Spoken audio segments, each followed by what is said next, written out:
Good morning, everybody, and welcome to our first IFRS and Corporate Reporting webinar for 2023. When I reflected on these webinars over the holiday, I realized that this is the 7th year that we've got the IFRS and Corporate Reporting webinars at BDO, and it seems just yesterday that we've actually started it, Kevin, way back when. So you'll see today there's 3 of us. We're very lucky to, or I'm very privileged and lucky to be joined by Etienne, Gouws, IFRS and Corporate Reporting Partner in Melbourne, as well as my old partner, old as in we've been doing this for a long time, Kevin Frohbus, who's based in Sydney. So good morning, both of you.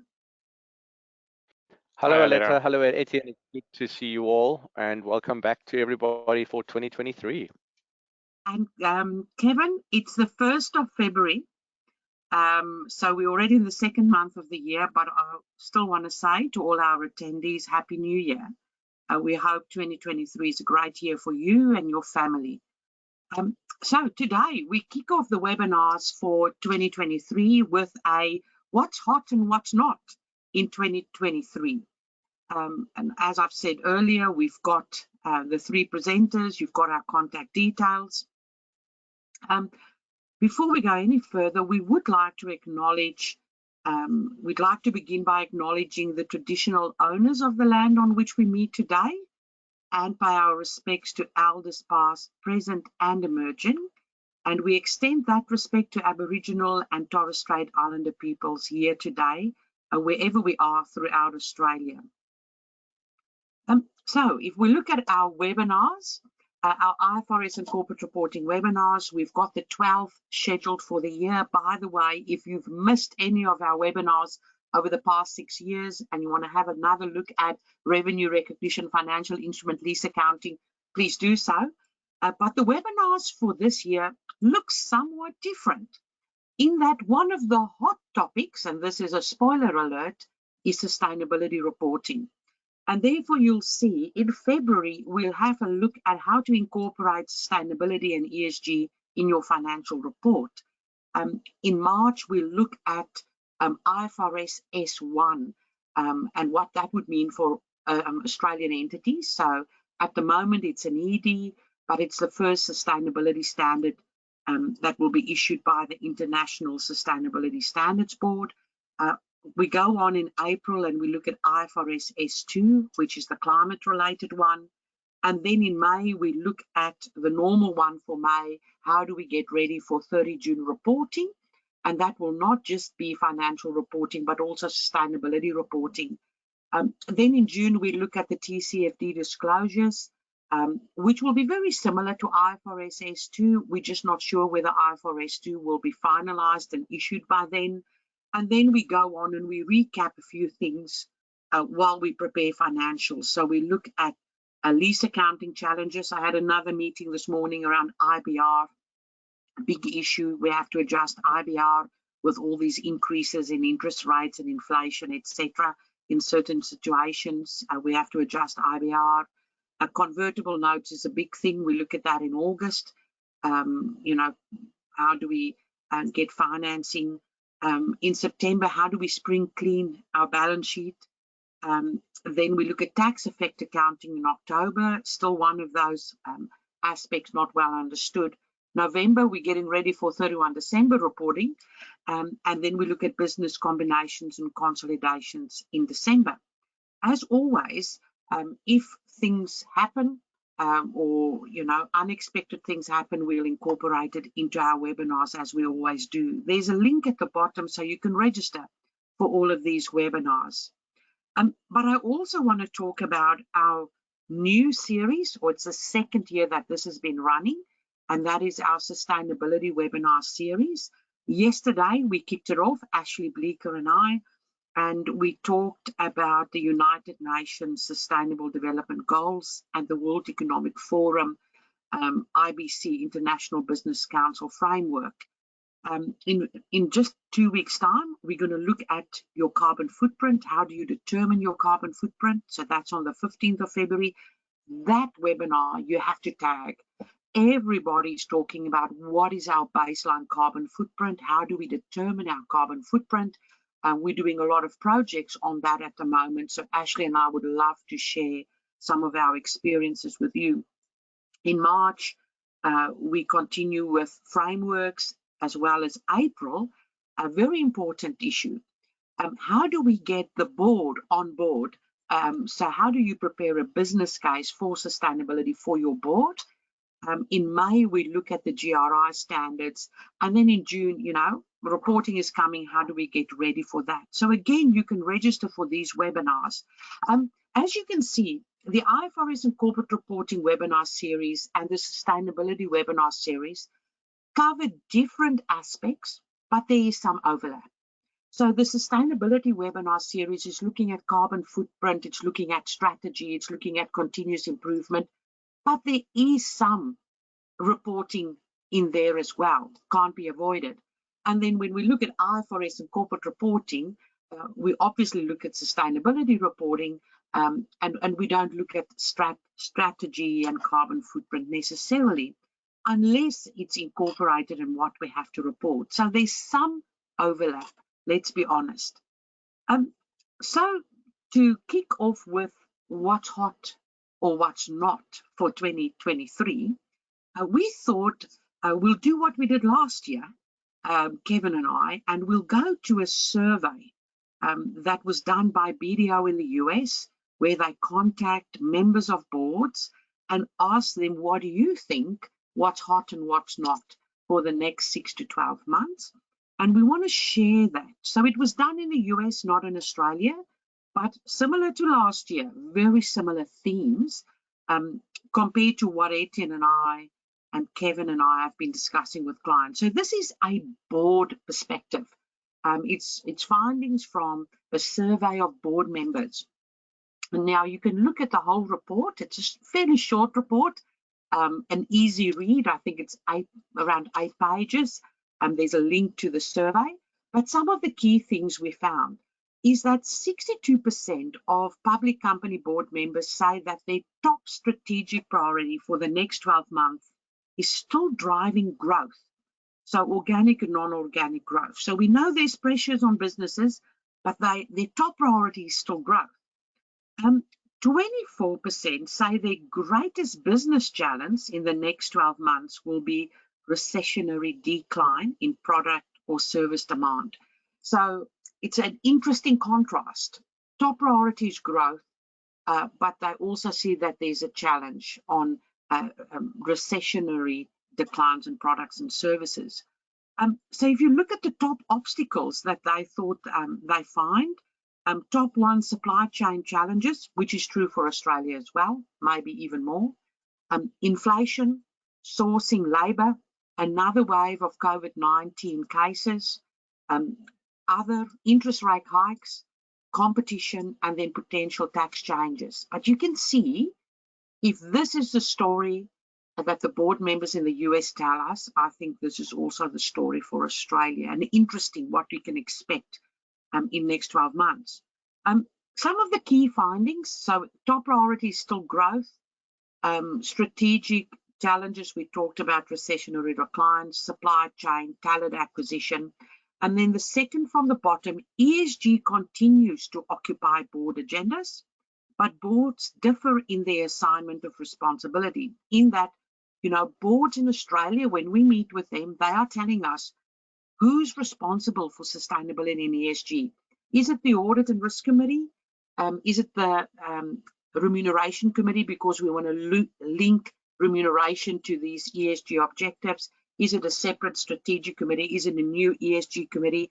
Who's responsible? So interesting. I thought that was interesting. And then obviously boards continue to pay attention to ongoing political volatility, economic impacts, and a likely recession, the words we hear in Australia as well.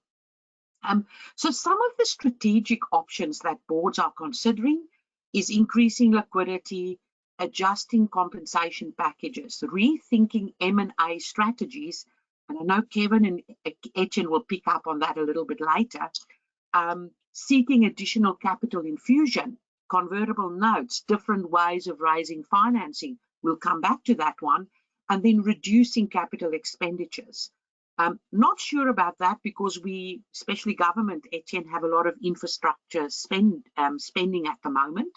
I was recently in Brisbane for an indoor hockey tournament, and there's a lot of development, I think, in anticipation of Olympic Games. So a lot of activity. The greatest business risk, on the top right-hand, you'll see 25% of directors indicate their greatest business risk for the next 12 months, talent acquisition and retention. And I think the three of us can agree with that. Maybe that's our greatest business risk in our IFRS and corporate reporting team. People are in demand, they get offered a lot of money.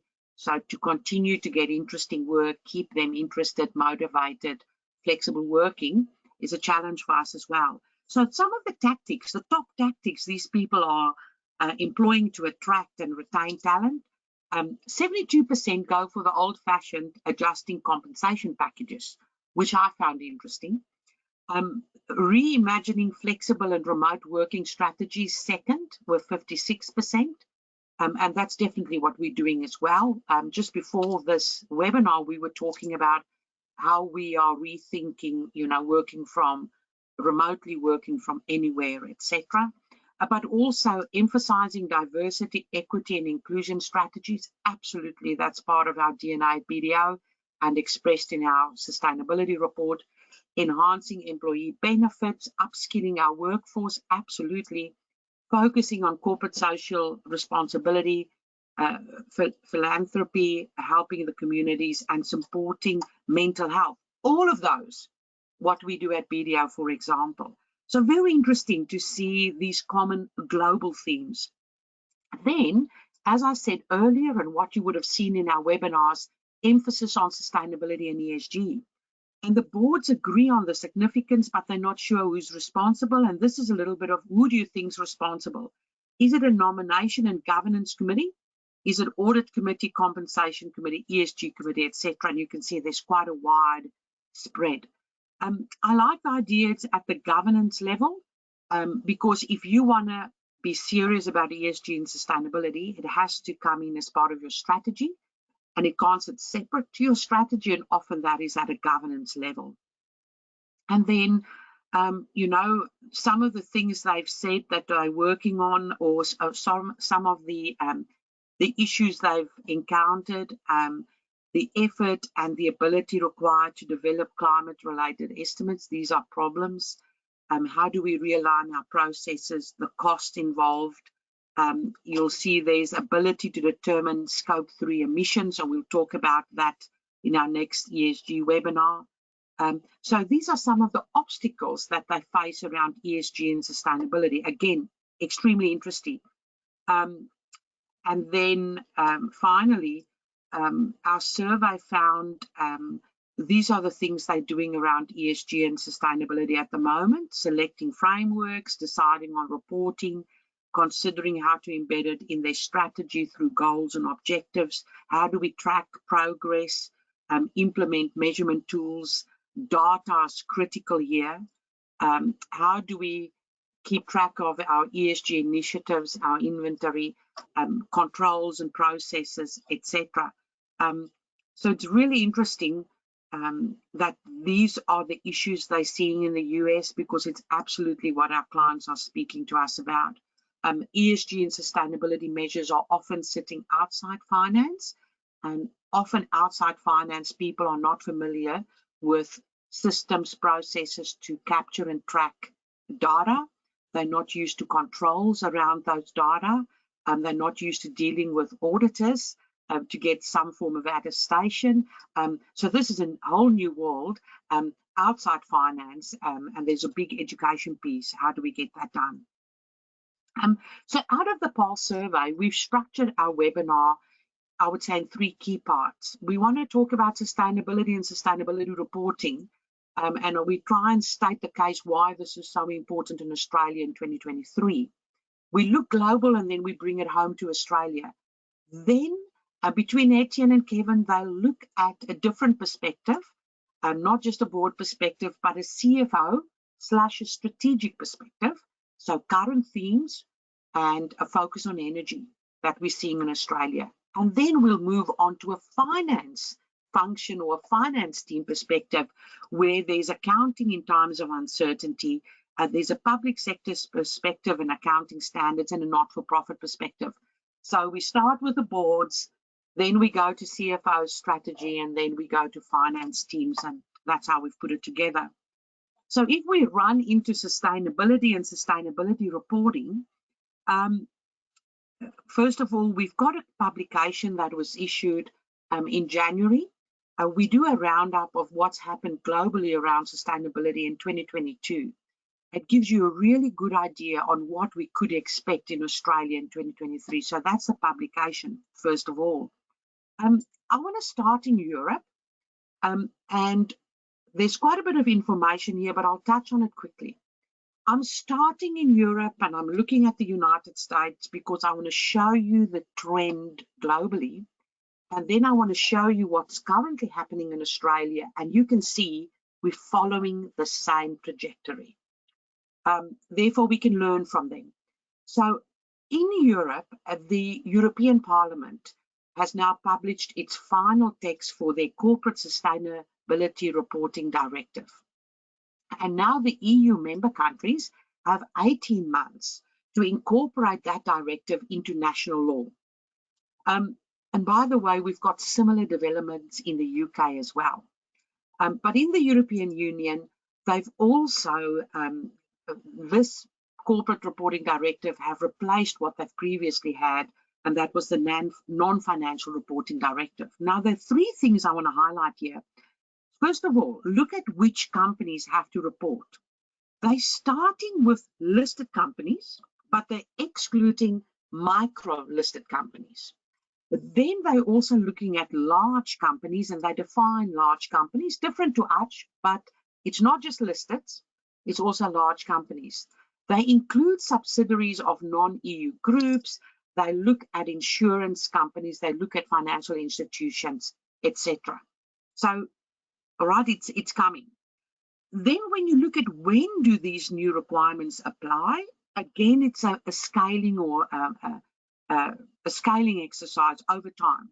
So they start 31 December 2024, and that would be for entities currently doing the non-financial reporting directive, and then they go to other large entities, then it's the listed SMEs, the smaller entities, and by 2028, 31 December 2028, it's most entities in Europe. And if you look at assurance, do we need assurance over this information? Initially limited assurance, but the intention is to expand it to full audit, which means reasonable assurance. So you can see the entities applied to, the timing, the assurance, it's all a gradual process. It's a scaling process in Europe. The other thing is interesting is Europe decided not to wait for the International Sustainability Standards Board, who've only got 2 exposure drafts out at the moment. They've already issued 12 standards that these entities have to comply with. And if you look at them, it's the normal general requirement standard. Yes, they've got climate change, so the general and the climate is also picked up by the ISSB. But then they've got a standard on pollution, on water and marine resources, biodiversity, circular economy, your own workforce, workers in your value chain, affected communities, consumers and end users, and business conduct. So they're going a lot further than the ISSB have gone to date. Now, they are staying close to the ISSB, so they're trying to align, and they will stay close, but they're just going faster than the International Sustainability Standards Board at this stage. So Europe, 31 December next year, a number of companies have to address these 12 standards, okay? If you look at the United States, they've said on the left-hand side, the SEC have issued proposed rules that would apply to domestic and foreign registrants. So they're starting with registrants.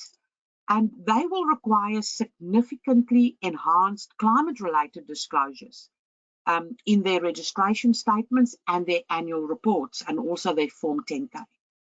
The proposed financial statement disclosures will be part of consolidated financials in a footnote. Now, if it's part of consolidated financials, it means audited, full audit, reasonable assurance, right? That's a consequence. Other disclosures, they are saying, is part of the broader financial report.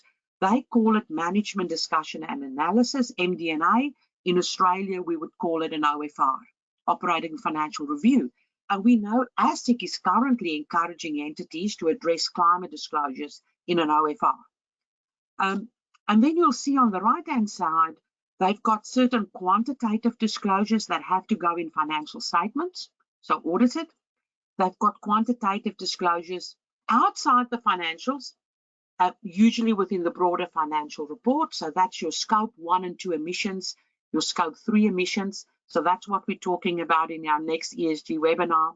And they've got certain qualitative disclosures. So for registrants, they're pushing very hard. A lot of stuff in the audited financials and a number of other aspects, carbon footprint in the broader financial report. These are the timelines. So this is interesting.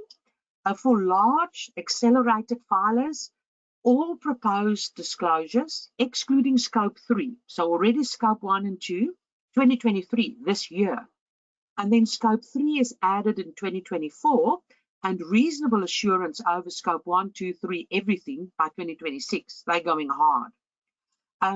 Accelerated filer and non-accelerated filer, all proposed disclosures excluding scope 3 next year, and then it phases in. And for small reporting companies, 2025. All right, so you can get an idea of how they're scoping it in. Just to recap, International Sustainability Standards Board, established November 2021, so just over a year ago, have issued 2 exposure drafts, IFRS S1, S2. They received more than 1,400 comment letters on those 2 exposure drafts. You know, Leases nearly broke the mailbag, and it was 684 comment letters, I think, on Leases, and it broke the mailbag, and this time 1,400. So they're still deliberating on a number of aspects, materiality assessments, scope 1 and 2 emissions, etc. So let's now come to Australia. In Australia, whatever we've seen around sustainability reporting have been driven not by mandatory requirements in Australia, but through, I would call it, market forces. Access to capital, access to markets, access to people. So it's basically voluntary in Australia. Access to capital, debt and equity financing, access to markets, so customers, access to people to work in your organization. That's what's driving sustainability reporting in Australia. However, last year we've seen regulatory pressures. ASIC was recommending TCFD disclosures, as well as ASX, APRA, etc. All of them recommending TCFD disclosures because they've already been issued. They are embedded into the exposure draft IFRS S2, and they've all said as soon as IFRS S2 is issued, the recommendation will change from TCFD to IFRS S2. So there's increased focus. We've also seen a number of entities have been contacted around potential greenwashing. Again, so there's regulatory activity. Then in November last year, there's an exposure draft with a short comment period by Treasury, where they want to give the Australian Accounting Standards Board the mandate to issue sustainability reporting standards. Currently, AASB can only issue accounting standards. So if we've got sustainability reporting standards coming from overseas, from the ISSB, how do we push it out in Australia? We need to add the mandate. We add to the mandate of the AASB. Now, I don't agree with that approach, and BDO have put in a submission. I would have liked to see a separate standard setting body looking at sustainability reporting, similar to global. But this is I would say, as a short-term fix, that's okay. They've added 3 new people to the board with sustainability expertise, which is great. I would like a whole board with sustainability expertise to decide on the standards. Anyway, And also the AASB have to look after public sector not-for-profits, and let's get a new body looking after sustainability reporting. However, that is not the issue. The issue is this. Treasury, the Australian government and Treasury have issued a consultation paper in December with a comment date 23 February this year around climate-related financial disclosures. And they say very clearly in this consultation paper that they're starting with climate-related financial risks and how to disclose that, but it will broaden to sustainability risks. And they ask a lot of questions, and they put forward a few ideas, and then they ask for feedback. There's 18 questions. We're working on a response. So they're asking about initial timing of reporting. So when do we have to have mandatory reporting in Australia? Is it 23, 24, 25? Looks like it might be 30 June 25, but the latest date for all entities 28, similar to EU. I'm not sure, but that's what it looks like. Phased implementation. Start with large listed entities, maybe ASX 200, and then all listed, but also, capture financial institutions, insurers, go to large privates, go to all entities, ultimately going to all entities that lodge financial statements with ASIC. That's what it's looking like. Not exactly sure how it will be phased in. They're asking for feedback. That's the thinking. But the end goal is everybody lodging financial statements with ASIC will also prepare sustainability information. They will align with international disclosures. Currently TCFD, it will become ISSB. They ask questions on where do we put it? Do we put it in the financial statements? Do we put it in the OFR, part of the broader financial report? Do we put it separately in the sustainability report that BDO has done ourselves, and a lot of entities do? They talk about what are the issues around data and capability to support reporting. Are we aware of issues? Do we have the data? Do we have system processes to get this data to report? And finally, quite a big discussion around assurance. And we've talked about this previously. If we are lodging with ASIC audited financial statements, and we're also lodging sustainability information, wherever we put it, that's not important. Surely that we need assurance on that. Will we start with limited assurance and then finally it becomes audit, similar to the US and Europe, but there's discussion around assurance and who will provide the assurance. So this is very interesting. If you've got views, please reach out to me. Please let me know what you think. We're currently working on a submission. Obviously, any of you can provide a submission as well on behalf of your company. This is coming. We have to be proactive. So we would love to speak to you about that. And then also, I wanted to just flag with you the Australian developments around the safeguard mechanism. So the federal government made an announcement in January to revamp the safeguard mechanism. So if there are facilities that emit more than 100,000 tons of CO2, they have to reduce those emissions by 5% annually up to 2030 in order for the government to meet their targets. They are still allowed to purchase offsets if they can't reduce their emissions, but this is a big thing. It's mandatory already for these large emitters, and one would imagine this will also come through to smaller entities in time. So these are the developments. This is what's coming. Sustainability and sustainability reporting is hot, and excuse the pun, really hot in 2023. However, I've taken more than my allocated time, and therefore I'll hand over to Etienne and Kevin. So first of all, if we look at CFO and strategic perspective, Kevin, I think that's you. Aletta, I think I'll take the first one. And did you see that we had the obligatory glitch with the lights going off in the office for a second? But hey, we're back. Look, potentially different to the discussion on sustainability and ESG, which is really a rapidly evolving area.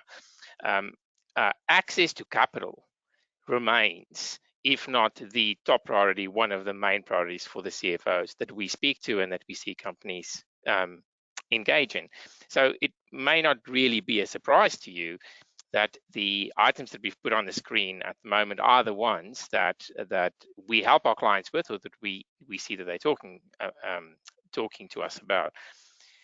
It really is either accessing new capital, or it is ensuring that the existing capital providers are satisfied and are actually getting a return that's either increased or potentially would be moving towards an increased return. So for instance, on restructuring, there's a lot of restructuring that is happening in the market at the minute, and they vary in complexity and they vary for purpose. We see some restructuring that's really just focused on mining some of the benefits that live within the organization already. So potentially streamlining functions. We see companies being set up that act as service companies to the rest of the group. Again, economies of scale and efficiencies could be mined. We see synergies being incorporated.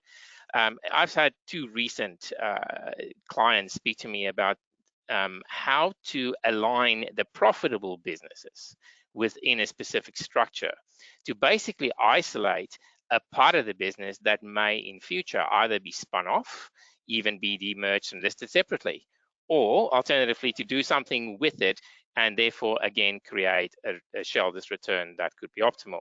And of course, if we have non-profitable or areas that are not as profitable, decisions could be made as to how best do we do that. Do we sell it? Do we do something else with it? One of my biggest bugbears is dividend traps. And one of the main things that I look at when we look through a structure for acquisitions or so is just to identify those companies or those structures that live within a structure and to no fault of anyone. Over time, companies get bolted on and acquired, but sometimes we create those dividend traps. And there's no shareholder that wants to know that a company or a group is very profitable, but struggle to get the cash out into the pockets of the shareholders. I'm not going to give you an accounting lesson today. You'll be very pleased about any of the values that we need to use for transfer of assets and liabilities, but just put it in the back of your mind. If you're going through a restructure, think about the values at which you transfer and move the assets and liabilities around in the group. You may think that that's very simple, but demerger accounting is not always that easy. And we often talk about predecessor accounting in common control transactions, and look to see sometimes we even need to apply AASB 3 business combination accounting issues. I'd also say that from a debt refinancing perspective, and perhaps this one is a little bit more focused on project companies, we work with a number of clients that provide services or are even involved in long projects and infrastructure projects with government. The debt maturity profiles for these companies are much shorter than the longer project. And you can imagine in a high interest rate environment at the moment, those entities need to refinance, or the refinancing would come up. Couple that with the issue of financiers requesting additional information and other information, and sometimes even information that Aletta has actually touched on in terms of demonstrating why that particular entity is worthy, in inverted commas, of actually getting capital. It becomes quite a hard activity to refinance. And I'd also say that from a financial perspective, don't forget that when these modifications take place, there's the 10% rule to work out whether there's new debt through the refinancing, or whether alternatively it's just an adjustment to your existing debt. Aletta spoke earlier about growth, and she spoke earlier about the fact that different approaches to market is definitely being considered. I wouldn't say that based on what we've seen that there's necessarily a significant slowdown in IPOs, but that depends on your measurement date. So we hear, arguably, that some IPOs, or that the IPO activity in the market is back to pre-pandemic levels, which is lower than it was maybe just as we were coming out of the pandemic. But regardless of whether you're looking at private capital or you're looking at public capital, it's always a good idea to make sure that your house is in order. And whether that means you ensure your accounting policies are reviewed and make sure that they are fit for purpose. I mean, one of the areas we often see being picked on in due diligence would be revenue recognition. So just remember that's an area of concern. I'm not going to go through the rest of the points.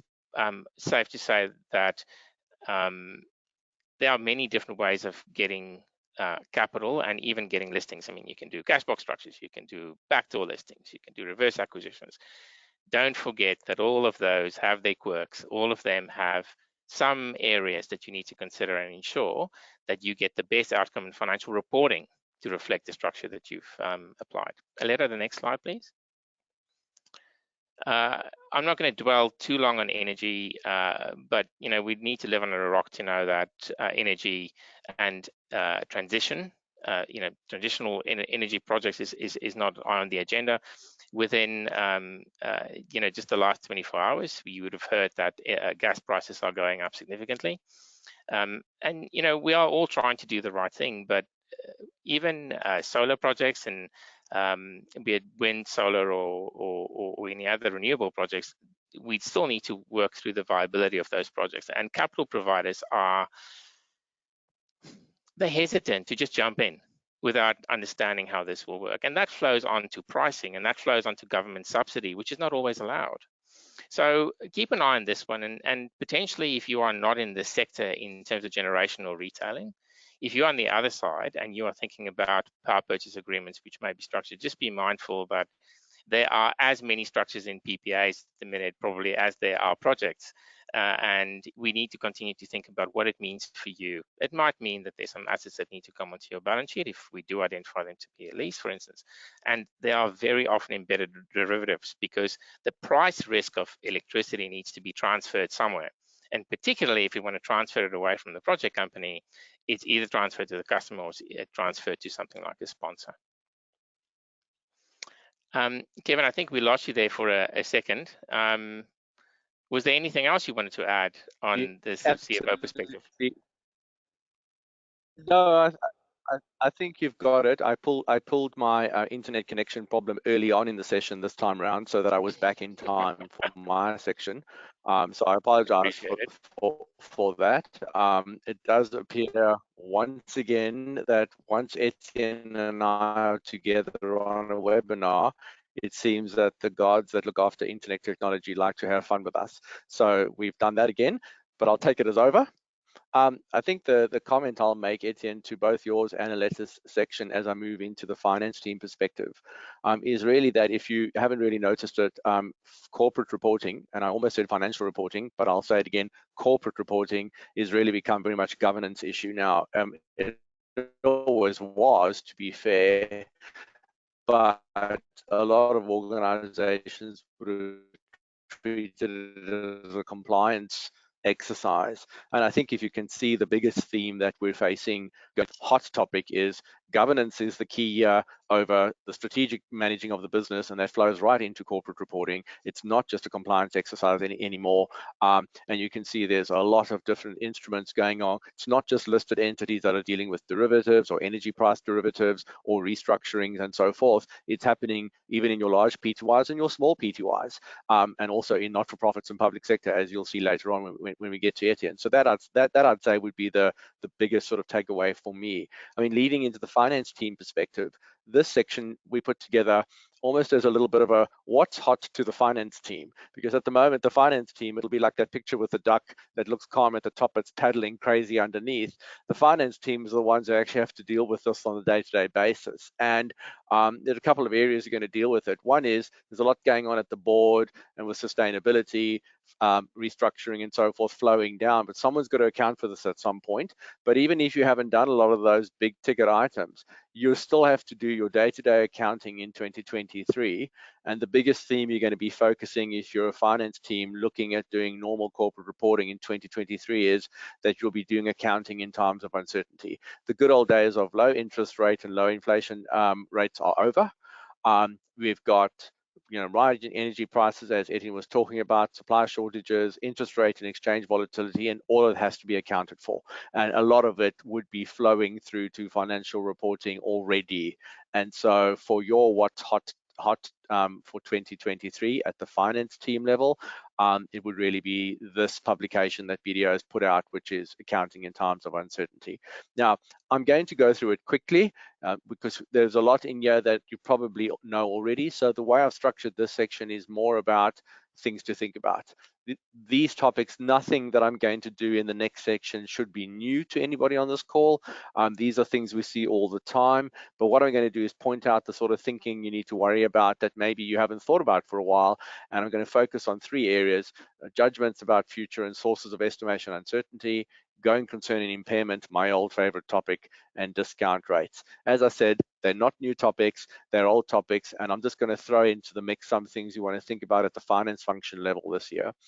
Before I get into it, just remember that the finance function does not exist separately to the CFO and the strategic and the board. It's a holistic governance position. So when I'm saying I'm talking to the finance function, I'm actually talking to the CFO and the board as well, because these are the things you need to think about to make sure that your organization is looking out at. And I want to talk just operational efficiency at the moment as well.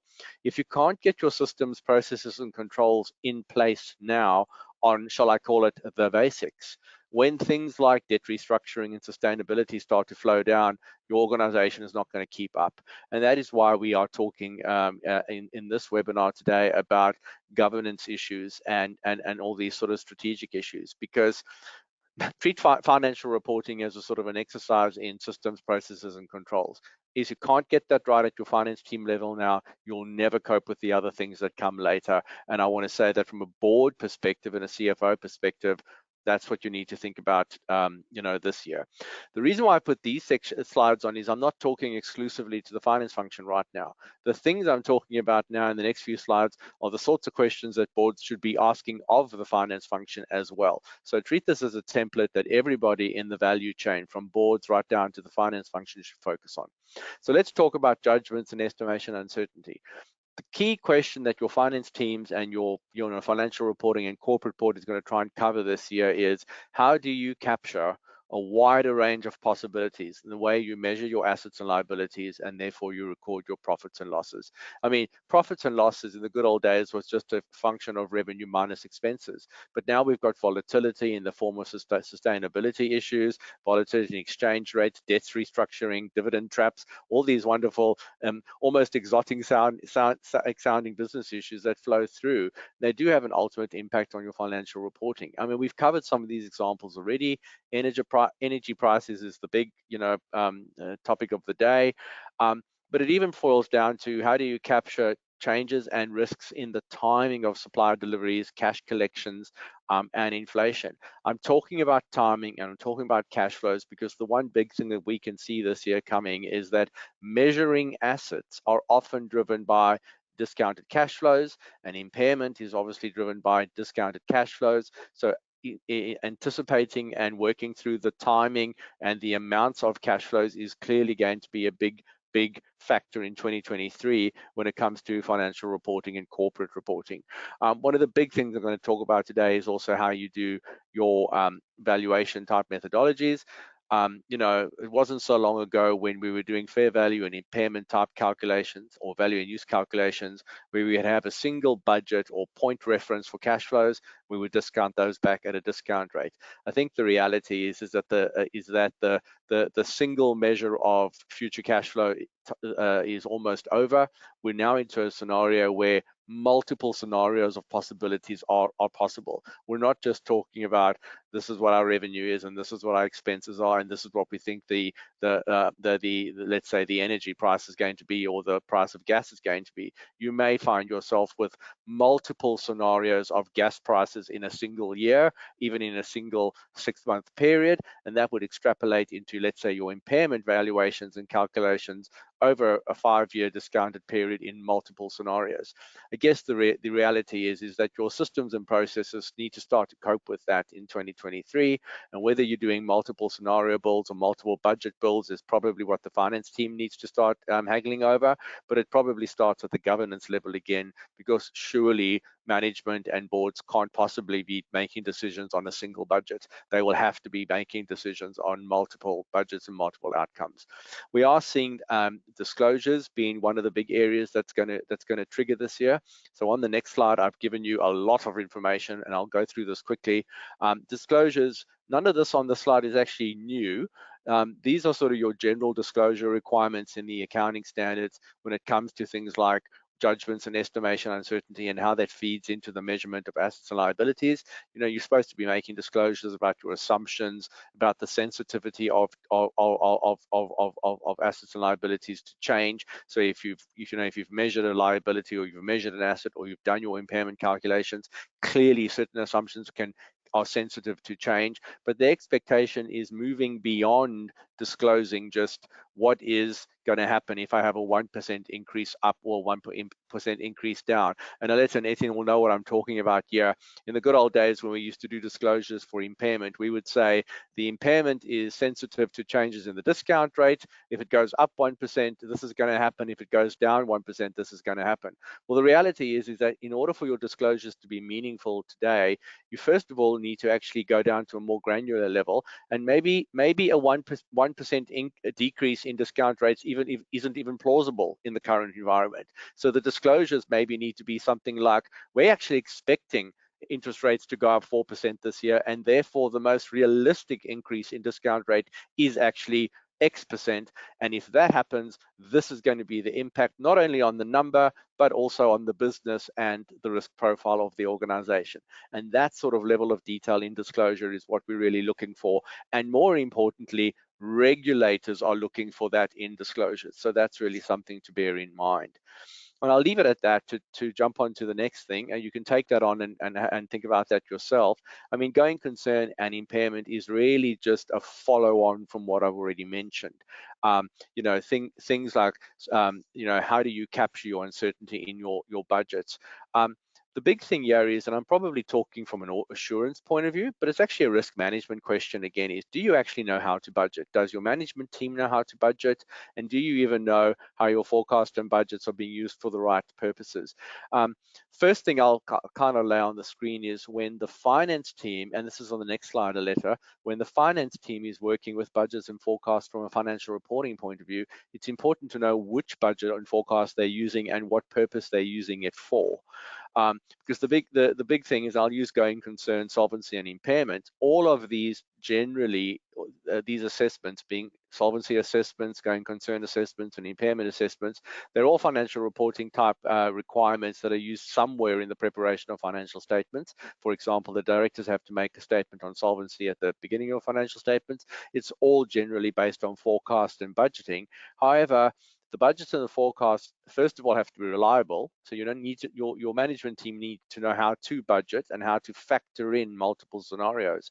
But once you've actually got a forecast or a budget in front of you, you need to then adapt it for the necessary assessments. Going concern, for example, is a 12-month forecast, which actually incorporates all information available for severe periods of illiquidity that are looking forward, whereas impairment needs to be adjusted to back out goals that aren't already committed to, which may actually be included in your solvency and going concern type budgets. So the first thing at the finance team level, when you're preparing these types of assessments to flow up to the CFO and to the board for analysis, is to make sure, one, have you got a reliable budget, but two, do you know how to adjust it for the necessary assessment?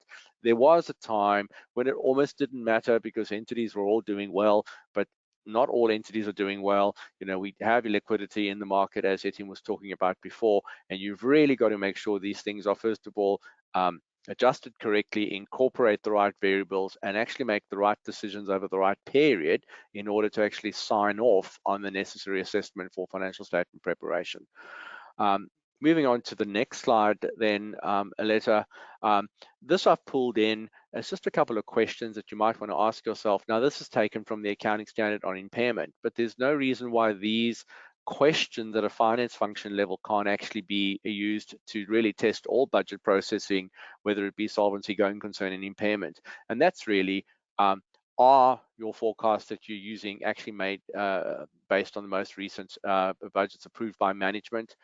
But has management, in preparing and approving that budget, been able to actually demonstrate an ability to forecast accurately in the past? It's a good control to actually implement in your processes. And I'm coming back to systems, processes, and controlling, because these need to be built in by the finance team when they use these sort of informations for financial statements preps. If management can't budget in the past, they're unlikely to be able to budget currently in the current environment, and you may need to take some additional procedures to actually make sure that that information is reliable. Third line there is the component of reasonability. Sorry, let's just back. Have you done due diligence, on your previous budgets and understand that the causes for the difference? Maybe management weren't able to accurately get the budget right last year, but there's reasons for that. And once you understand those reasons, have those been taken into account in the current budgeting process? So what I'm really talking to now in these slides is systems, processes, controls for the finance teams. It's things that your auditors are going to want to look for, and it's things that the board should be looking for in order to rely on this information in terms of corporate reporting preparation. And like I said earlier, this is a setup to make sure that you can do this in the future when it comes to preparing financial statements. And then finally, so I can move on in the interest of time to hand over to Etienne, who's got a mountain of information to deal with in the next section, it's just discount rates. Discount rates are something I'll just bring to your attention on the next slide. A slide later, Aletta, I think I've spoken about multiple scenarios enough, is really just make sure with your discount rates you understand which discount rate is used where for which accounting standard you might be in. The reality is discount rates are no longer as low or near zero. These things are rising rapidly. I'll take leases, for example. Leases are based on incremental borrowing rates, which is very different to, let's say, the pre-tax WACC or the post-tax WACC you're using for impairment. So just understand which discount rate you're using where, and understand the variables that have driven it before you jump into this, because these are going to have material impacts on financial statements in the current year. And coming back to discount rates, for example, I've seen a 4 to 6% increase in the incremental borrowing rate on some leases in the last 12 months alone. So we've gone from discount rates for some leases of 2% to suddenly discount rates of 7% for the same leases when they've entered into modifications. It has a material impact on the measurement, which then flows through to finance costs in financial statements. So just understand where you are and whether you need to bring a specialist in. With that, for 8 minutes to go, Etienne, I will give it to you for a public sector perspective. Sorry, Kevin, you said 18 minutes, right? So look, we're going to run through this quickly. I guess from a public sector perspective and what is hot and what is not, there are many things that are hot at the minute, including in Victoria. We've had a recent election, and many of the machinery of government changes are actually still being settled. But from an accounting perspective, I thought I'd sort of pick on two. One is fair value, and the other one is service concessions. And the reason for the fair value one is we've had an amending standard land on the 15th of December 2022, like all good standards should, just before Christmas. And I'm not going to take you through all of this, but for what is really interesting for me is the evolution of the standard. Can you believe that WSB 13 got issued in 2011? And between 2011 and 2017, there's been a heap of debate. And the public sector struggled really with all the intricacies, and they've indicated to the Accounting Standards Board that it's costly to apply the standard. It's really challenging, and a project team was established to look at the public sector fair value. Fast forward to 2022, a lot of deliberation has occurred, and during that time, most of that time I actually spent in the sector. So whether you thank me or don't thank me, we've certainly been in the ear of the Accounting Standards Board to try and ensure that the new standard helps us in the public sector. Now, two things I will call out. One was restrictions. We debated at length whether restrictions on assets should be considered for valuation purposes, and I can give you examples, but a good one is asymmetry. Maybe it's a bad one too, but it's not asymmetry, asymmetry. If you were to buy land and put restrictions on it, then the question becomes: do you value the land at the original price you paid because it's current replacement cost, or do you take the restriction into consideration? The second thing I want to touch on is concession releases. As you know, in the sector, and those of you that are in the sector, you'll know that peppercorn leases are rife, and certainly the peppercorn leases or the concession releases was another area that was being debated. Sorry, Aletta, next slide. So with all of that, what made its way into the amending standard, so the standard that will amend WSB 13, again, not going to take you through each one of those, you can go through them. I think it's quite helpful, because what it did do was actually clarify a number of areas where there was divergence in practice, in particular, how you apply the cost approach. So what's in and what's out. But later on the next, if you could just click, unfortunately, I think there are some areas that did not make its way necessarily into the amending standard. And this issue about restrictions is not as clear as potentially we wanted to have it, but it is what it is. The procurement method is something that personally I was quite adamant on, because I do think that a valuer should have some consideration as to why a particular project was procured in the way it was. But again, there's no specific reference to that. The borrowing cost incurred by operators when they build large-scale projects. If you think about it, there's an argument to say that that's part of the cost of the asset, and consequently it should be taken into consideration in the fair value. The other side of the coin is that public sector entities don't capitalize borrowing costs. So where do you go on that? And then the concession releases has not been addressed in this, but the Accounting Standards Board has said that for the public sector, not-for-profit entities, that it will monitor developments in the international arena, and maybe that will give us some movement on the exemption we have at the moment in accounting for concession releases at fair value. Aletta, next slide, please. Service concessions. Now, this is not new, and maybe just in the interest of time, if you can go to the next slide and maybe just click through as I speak, because some of it's animated. It's not new. In the state of Victoria, the Service Concession Arrangement Standard was adopted for years commencing on or after 1 July 2019, and it was quite a significant change. But because, to be honest, before Service Concession Arrangements, we really had two ways of accounting for PPPs, and it's not just PPPs, but for purpose of this conversation, let's say PPPs. It was all as a finance lease if the state had to make payments, and it was recognized on the day of completion. Asset liability recognized completion, and we're done, and we continued from that day forth. And if it wasn't being paid for by the state, but paid by users, for instance, a toll road, it wasn't on the state's balance sheet, and we would only book that once we get control of the asset after the concession. But enter WSB 1059, and Aletta, if you can click through these, you can click through to the end of the slide actually. Through adopting service concessions, we basically ended up with these two models. One is a grant of right to the operator model, and the other one is a financial liability model. And effectively, what that just means is in the old world, if the state had to make payments, it's a financial liability model, and if there was no payments to be made, for instance, on a toll road, we still recognize the asset, but the liability is this GORTO liability. The biggest change, however, that I experienced when we were implementing this was the timing of recognition, because all of a sudden we had to worry about the progressive recognition of both the asset and liability, and not only at a particular point in time. So Aletta, to the next slide, please. So those two models effectively have impacts on and you can continue clicking through as well. It has impact on, the balance sheet, the operating statement, and clearly, as I said, the timing of recognition. You might ask the question, so what? Who cares? Well, it does actually matter, because government measures its own performance based on key fiscal aggregates. So Aletta, again, if you could click through. So the key fiscal aggregates that are actually impacted by these would be net debt and operating surplus. And again, the key issue is that the net debt and the operating surplus would be impacted at an earlier stage than it would have been necessarily just at a particular point.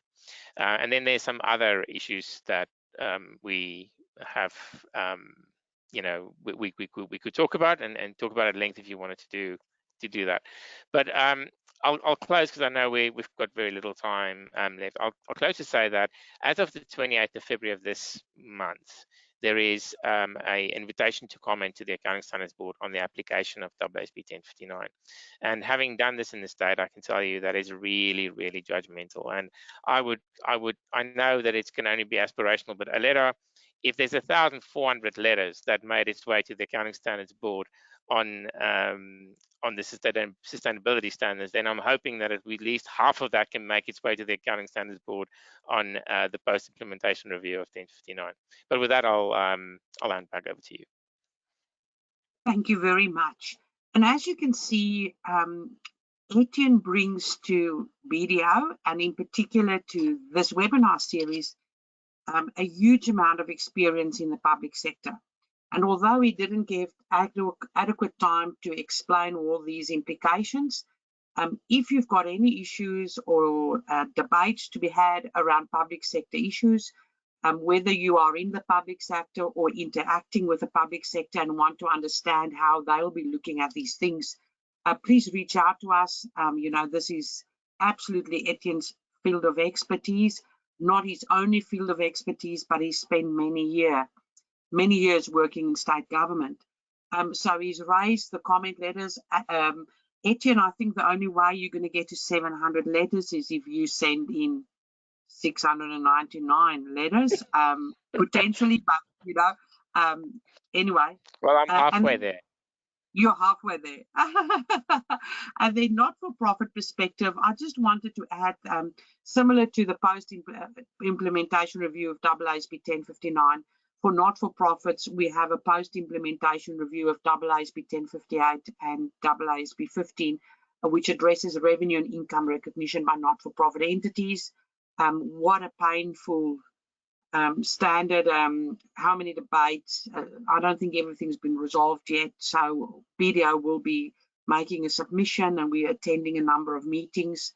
And then the other exciting things for not-for-profit this year is the consultation paper that's out for discussion at the moment around a potential third tier for not-for-profit entities from a accounting standard perspective, and what that might look at and look like and who it might apply to.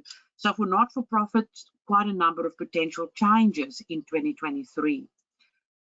If you need assistance, as I've just said, please speak to Etienne about public sector issues in the first instance, but corporate reporting insights, we always rest in January, but the February one will be come out third week of February. We're working on it, it's packed. And then if you want to subscribe for corporate reporting insights, you can do that with this link. Or if you just want to subscribe to sustainability insights, you can do that too. So the top one, corporate reporting, is everything. The bottom one is just sustainability. We also have a number of corporate reporting resources available for free on our website, where you can, per topic, look at everything we've got. We've got so many resources and training materials. TCFD, which is currently being recommended by ASIC and the regulators in Australia. And even if it's replaced by IFRS S2, it's very similar. We've got free online learning that you can access, which I think would be a good starting point. I should say that Lynn Dow, who is based in Adelaide and has been part of our IFRS team for a number of years, on the 1st of January, she was promoted to a partner.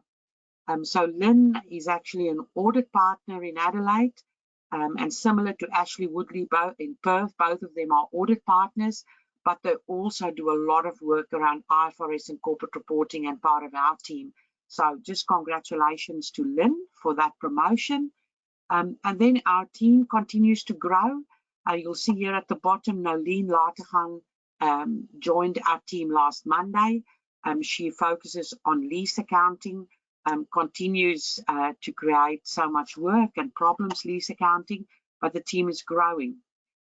Any questions, please reach out to any of the team, any of the partners, any of the three of us. Happy to have a discussion, happy to help. I also wanted to flag that we've got a number of sustainability experts within BDO. I've put this per location, so people in Victoria, people in WA.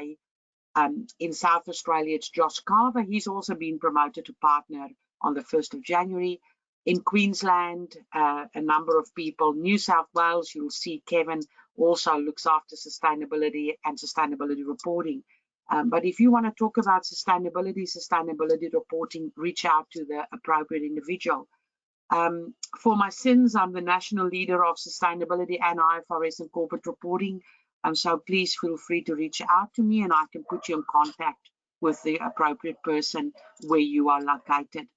I would like to say thank you very much for joining our first webinar for 2023. We hope to speak to you very soon, and we hope you have a lovely day. Kevin, Etienne, thank you very much. Thank you, everyone.